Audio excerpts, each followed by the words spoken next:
आज है मेरा बर्थडे और इस नॉर्मल डे को स्पेशल बनाया बहुत ही स्पेशल लोगों ने। कैसे? आइए देखते हैं। सबसे पहले मैंने केक कटिंग की अपनी क्लास के फ्रेंड्स के साथ। Bless you. May God bless you.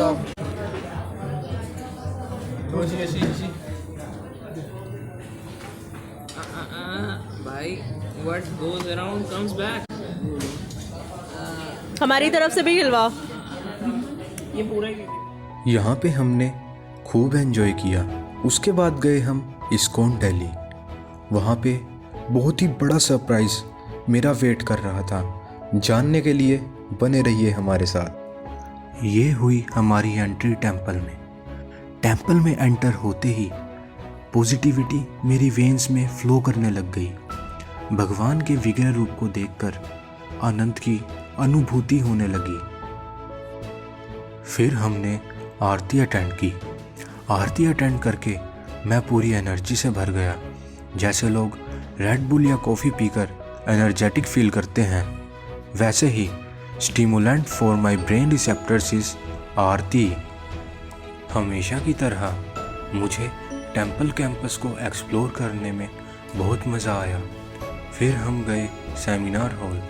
Cake cutting से पहले मुझे जो सरप्राइज़ मिला, आई वॉज कम्प्लीटली शॉक्ड। आशीष, यश और अतुल सर ने मेरे लिए जो प्लान किया था, मैं उससे बिल्कुल ही बेखबर था। सेमिनार हॉल में उन्होंने प्रोजेक्टर से मेरे लिए सरप्राइज़ वीडियो प्ले की, जिसे देखकर मेरा मुंह खुला का खुला रह गया। I was completely speechless. मुझे समझ नहीं आ रहा था कि मैं क्या बोलूँ। I was like awesome.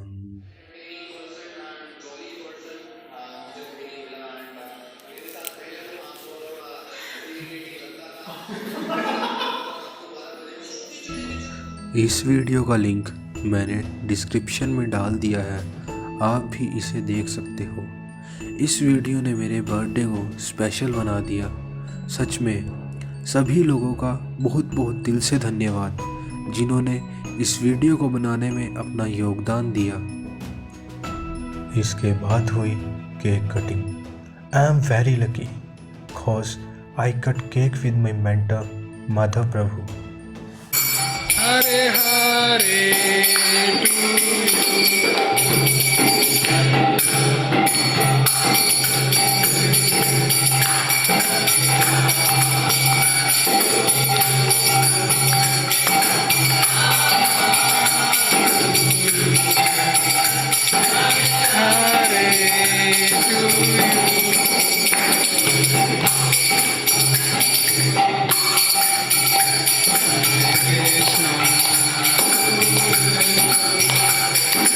Krishna to you. Hare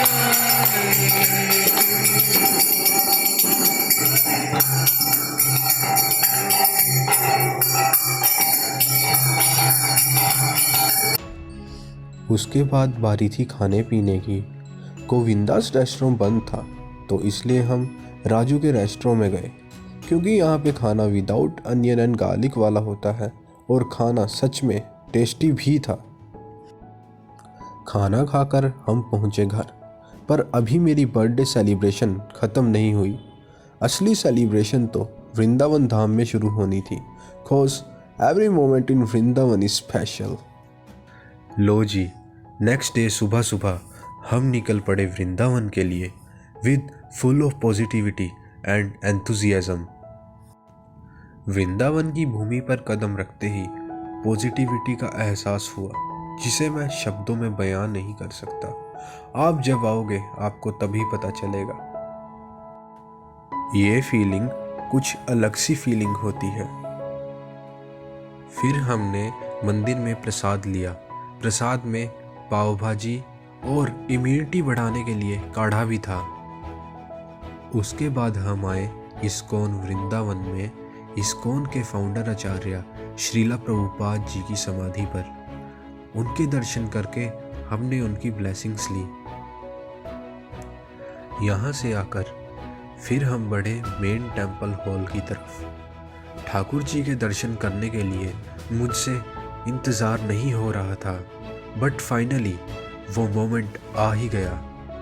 Thakur ji was looking very beautiful. फिर हम गए इस्कॉन लाइब्रेरी में। यहाँ आप किसी भी भाषा का नाम लीजिए, आपको उसी भाषा में श्रीमद् भागवत गीता मिल जाएगी, like French, Russian, Japanese, Thai, Latin, Urdu, Punjabi, Italian और भी बहुत सारी, पर हमने तो हिंदी में ही पढ़ी। फिर हम गए ठाकुर जी की पसंदीदा जगह गौशाला। वहाँ पे हमने थोड़ी मस्ती और थोड़ी गौ सेवा की। यहाँ छोटे छोटे काफ्स बड़े ही क्यूट लग रहे थे। फिर हम गए लेक्चर अटेंड करने। आप इसे प्रवचन भी बोल सकते हो समझने के लिए, but it is more than that, क्योंकि इसमें स्पिरिचुअल नॉलेज दी जाती है। ये हैं सेंट पियर क्लेयर उर्फ वैसाखी प्रभु। पैदा तो ये लंदन में हुए, लेकिन ये यंग एज में इंडिया आए और अपना पूरा जीवन कृष्ण भक्ति और प्रचार में लगा दिया। He is professional singer and author. इन्हें अपनी सिंगिंग और बुक्स के लिए कई अवार्ड्स भी मिले हैं, but he lives very simple life.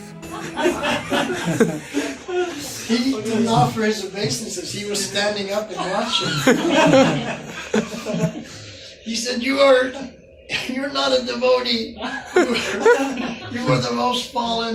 You were the most horrible." He started blasting me, and I said, "Yes, you're right." Everything he said, I agreed with him. I said, "Yes." Lecture के बाद प्रभु जी ने कीर्तन किया। ऐसा लग रहा था जैसे उनके गले में शहद भरा हुआ हो। सभी ने कीर्तन को खूब एंजॉय किया।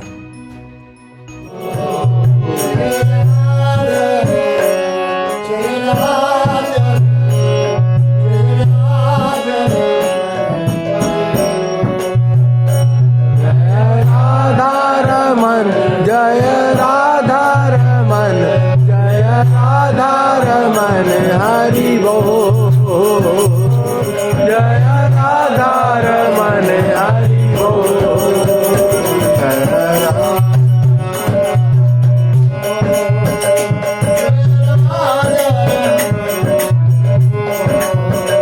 जय राधारमन हरि बोल, जय राधारमन हरि बोल।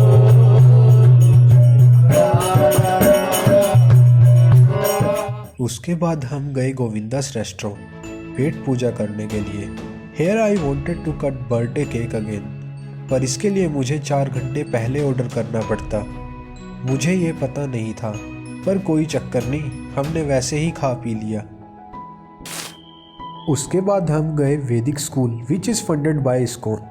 यहाँ पर इंडियन और फॉरेनर दोनों तरह के टीचर्स पढ़ाते हैं, जिससे बच्चा इंग्लिश और हिंदी दोनों में फ्लुएंट होता है, और ऑब्वियसली सनातन धर्म के बारे में तो बताया ही जाता है। फिर हम गए बहुत सारे मंदिरों में। हर मंदिर अपने आप में यूनिक था। कोई 500 साल पुराना था तो किसी की स्टोरी अद्भुत थी। हर मंदिर एक से बढ़कर एक था। वृंदावन के बंदर भी बड़े नटखट हैं। रास्ते में एक बंदर वर्षित के स्पेक्स लेकर छत पे चढ़ गया। फिर उसने बंदर को फ्रूटी पिलाई। फिर किए बंदर ने उसके स्पेक्स वापिस। आप जब भी आएंगे तो प्लीज़ ध्यान रखिएगा। फिर हम घूमे वृंदावन की स्ट्रीट्स और मार्केट में। यहाँ ऑटो वाले हॉर्न नहीं बजाते, सिर्फ राधे राधे बोलते हैं। और स्ट्रीट फूड के तो क्या कहने, ओए होए, सोचते ही मुंह में पानी आ गया। कचौरी, समोसा, चाट पकौड़ी और साथ में लस्सी, ओए होए होए होए होए, मज़ा आ जाता है। यहाँ पर ऑटो में घूमने का भी अलग ही मज़ा है। दोस्तों अभी बज रहे हैं सुबह के 3:30 और मैं नहाकर हो गया हूं तैयार। किसके लिए? मंगल आरती में जाने के लिए। और दोस्तों सुबह सुबह उठ के नहाना इस ठंड में, इस हैप्पी न्यू ईयर वाले दिन बहुत ही ज्यादा चैलेंजिंग था। अब हम पहुँचे इस्कॉन वृंदावन। सुबह सुबह की फ्रेशनेस और इस्कॉन की Aarti it's like drug for me. After attending Aarti I always move from ground state to excited state. Aarti के बाद हमें जाना था गोवर्धन परिक्रमा के लिए। CNG भरवा के निकल पड़े हम अपने सफ़र पर। पथ यात्रा की प्लानिंग तो हमने एक साथ की, पर सभी लोग बाद में अपनी अपनी स्पीड के अकॉर्डिंग अलग अलग हो गए। 21 किलोमीटर की परिक्रमा की शुरुआत हमने पूरी एनर्जी के साथ की और लोग भी परिक्रमा करने सड़क पर आ रहे थे और धीरे धीरे शॉप्स भी खुलने लगी थी। अभी तो जर्नी जस्ट शुरू ही हुई थी। उसके बाद आया कच्चा रास्ता। उस पे चलकर सच में डेजर्ट वाली फीलिंग आ रही थी। रास्ते में मोर मोरनी भी बहुत थे। उसके बाद हम पहुंचे गोविंद कुंड।